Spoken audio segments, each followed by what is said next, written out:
Hello angels, welcome back to another video. In this video we're going to be making another beaded embroidery top. The first one did not quite turn out how the way that I wanted, so what's the best thing to do? Try making it again. We're going to be using the exact same steps. The only problem with the first one was that I wasn't sewing it down properly, so it really wasn't that much I had to change.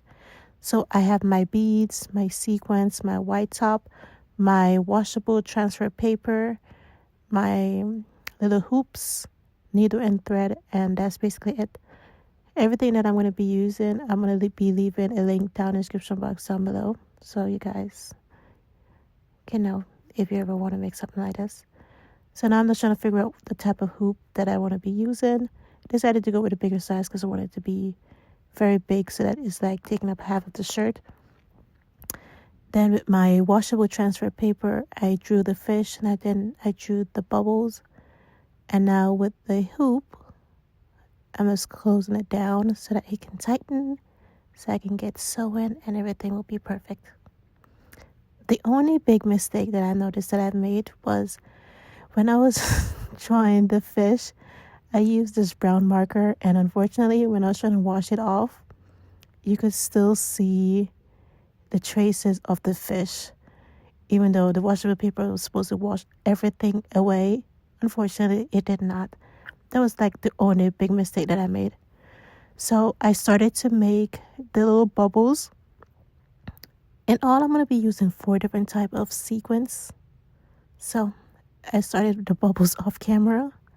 And now we're going to be tracing the fish. We're going to be using, I try to use as much of the beads that I had.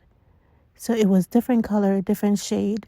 Obviously, it's the same shade of pink, but just lighter or brighter. So the first thing I did was just trace the fish. So that's what I'm doing here with the bead. So with my needle and thread, all I'm going to do is with my needle, I'm going to place the beads on there. And then just sew it down. Make sure you sew it down, like actually sew it down so the bead is not moving. And once you can feel that the bead is not moving around, it's not shifting around, then it's perfect. You can just keep on going around until it's completely done. So that's what I'm doing here. And it's looking good. Honestly, this took me hours on top of hours on top of hours. And I don't know why I chose to sit right next to the sun. Like, that is insanity.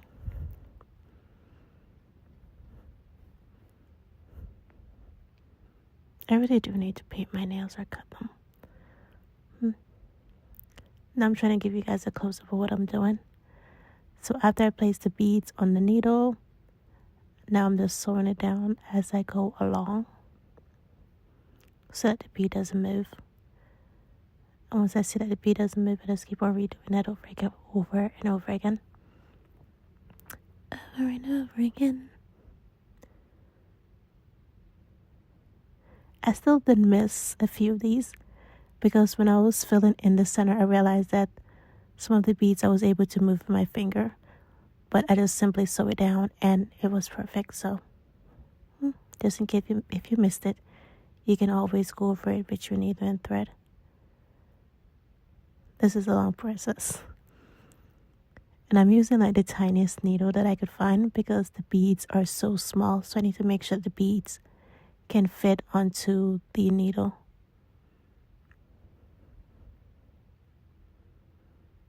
And it's looking good. Now sew it down again. Also, looking at this footage, I am taking way too much space up in between the beads. Like, I should have been sewing every 4 or 5 beads, and it would have sewed it down perfectly. But I'm just taking like 10 feet ahead. That is a large little gap. Maybe that's why I had to go over it a few more times. So after I finish up one corner, I make sure to secure the back so that the thread and the beads doesn't come and unravel. And that's just how one side is. And here's like a close-up. I finished almost all of it. It's looking good. And I had a ton of beads, so no need to worry about the beads. Next thing that I'm going to do is I'm going to fill in the eyes. So I had some black sequins, and that's what I'm going to be sewing down. I think I used at least 4 or 5 of these because I wanted it to be very popping, very 3D so that you can just see it. Very bright. And I am filling underneath the eyes with some beads. There's only going to be beads like around the edge on this scale. Everything else is just some sequins. I wanted the fish to look like if it had some scale, so that's why I did it the way how I did it. And it looks pretty good.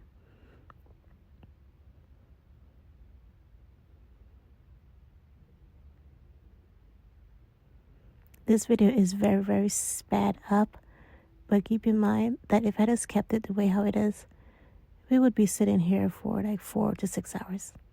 Here's a close-up of how I was placing under the beads onto the needle. Here's a little progress in the night. I still didn't finish the bubbles because I wasn't sure if I wanted to just leave it how it was or finish up the idea. And I kept going. The bubbles are complete. It's looking pretty good so far. This is in the morning. I filled in the top and the bottom. It's 2 different colors, but honestly, you could not even tell the difference. But the brighter color that I was using before, I was getting low on it, so I was like, let's just switch up the colors.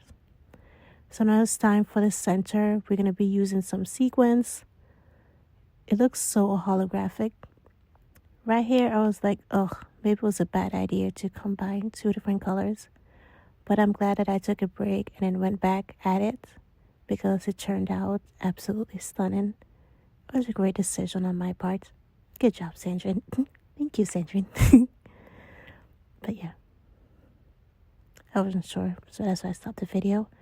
And then this is what I came with. I did the brighter pink in like little patches and then completely covered up with the white holographic sequins. And now I'm finishing up the little center.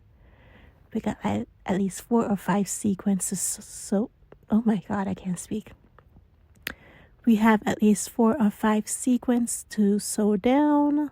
Double sewing, not just one little sew. Not just one little whoop and then let it be. You gotta make sure to sew down everything properly. So after that, I secured it back. This is how it's looking.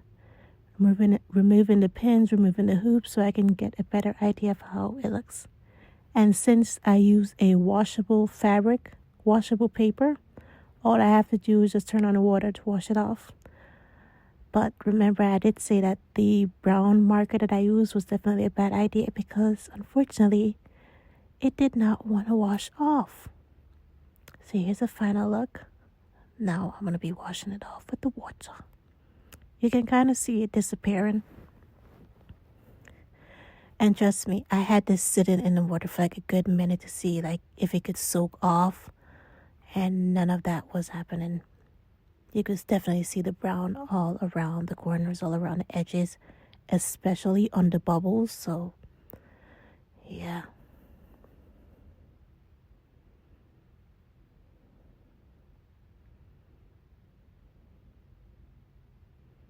Just let the water run on it.